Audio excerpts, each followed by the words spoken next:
अस्सलाम वालेकुम, मैं डॉक्टर सुमीरा। आज मैं डिस्कस करूंगी कि जो फालिज की टू टाइप्स हैं, स्टीमिक स्ट्रोक और ब्रेन हैमरेज, उनके सिम्टम्स क्या है और ट्रीटमेंट क्या है। नंबर एक, जो स्टीमिक स्ट्रोक जो है उसके सिम्टम है कि एक साइड जो है हाथ और पाँव जो है उनका अचानक से जो है वो सुन्न हो जाना, एक साइड के हाथ और पाँव में अचानक जो है वो वीकनेस फील होना, मुंह की एक साइड जो है उसका टेढ़ा होना, बहुत ज्यादा चक्कर आना, अचानक नज़र जो है उसका चेंज हो जाना, जेनेटिक फैक्टर, वॉमिटिंग स्टार्ट हो जाती है और आपका जो टेस्ट है वो भी चेंज हो जाता है, बैलेंस नहीं रहती बॉडी, ज़बान में प्रॉपर जो है वो अल्फाज अदा नहीं होती, ज़बान जो है वो लड़खड़ानी शुरू हो जाती है। ब्रेन हेमरेज जो है उसकी सिम्टम्स है कि जब ब्रेन हेमरेज होता है तो पेशेंट जो है उसके सर में बहुत ज़्यादा पेन फील होती है, पेशेंट को सुनने, बोलने और देखने में प्रॉब्लम होता है, वॉमिटिंग बहुत ज़्यादा स्टार्ट हो जाती है, गर्दन में अकड़ाव आ जाता है, जिस्म जो है उसका बैलेंस ख़त्म हो जाता है, नज़र कमज़ोर हो जाती है यानी कि फोटोफोबिया हो जाता है, बेहोशी शुरू हो जाती है कि इंसान होश में नहीं रहता।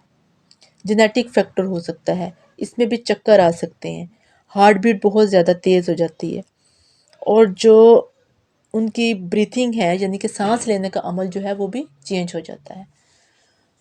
ट्रीटमेंट की बात करें तो जो ब्रेन हेमरेज है उसमें सबसे पहले जो है पेशेंट जो है उसको जब इमरजेंसी में लेके आते हैं तो डॉक्टर्स जो हैं उसके डिफरेंट टेस्ट करवाते हैं। टेस्ट इसलिए करवाए जाते हैं कि अटैक जो है उसकी कंडीशन कौन सी है, माइल्ड है, मॉडरेट है, सीवियर है। जो कंडीशन होती है उस हिसाब से जो है फिर ट्रीटमेंट स्टार्ट किया जाता है और ये भी देखा जाता है कि लेफ़्ट साइड या राइट साइड जो है किस साइड जो है दिमाग की उसको उसमें जो है वो ब्लीडिंग हुई है। जो ब्लड का क्लाउड है ना उसको देखा जाता है, अगर जो है वो क्लाउड जो है वो छोटा हो तो डिफरेंट जो है मेडिसिन दी जाती हैं, ब्लड थिनर, ठीक है ना, वो दे दिए जाते हैं ताकि क्लाउड जो है वो रिमूव हो जाए।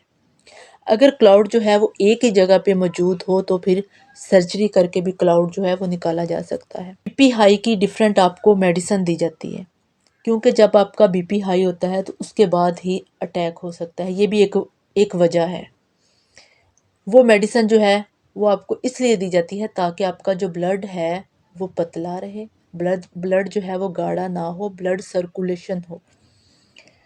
इसके बाद जो है सीटी स्कैन और एमआरआई जो है वो टेस्ट करवाए जाते हैं, उनसे पता चलता है कि ब्रेन हेमरेज है या स्टीमिक स्ट्रोक है।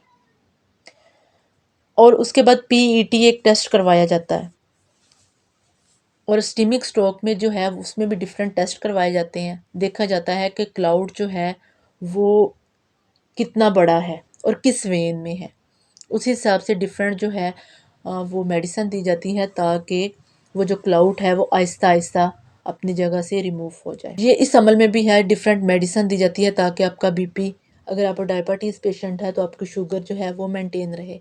आपने जो है दोनों सिम्टम्स में जो है मेडिसिन रेगुलर यूज़ करनी है।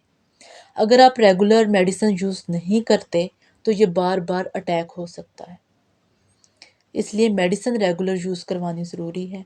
और टेस्ट जो है एमआरआई या सीटी स्कैन वो भी करवाना ज़रूरी है अपने डॉक्टर जो है उसके मशवरे के मुताबिक। जो मैंने आपको सिम्टम बताई हैं, अगर इनमें से 2-4 सिम्टम आपको किसी भी इंसान में नज़र आ रही हैं तो उसको फ़ौरन इमरजेंसी लेके जाएं। तो ये बीमारी जो है इसमें डिफरेंट थेरेपीज़ भी यूज़ की जाती हैं और थेरेपिस्ट जो है उसके ज़रिए इंसान के बोलने में अगर कोई प्रॉब्लम है, चलने में प्रॉब्लम है, तो वो आहिस्ता आहिस्ता ठीक हो जाता है। लास्ट मैसेज के साथ कि अपने प्यारों का बहुत ख्याल रखें, अपने प्यारों से बहुत प्यार करें। फ़ी अमान अल्लाह।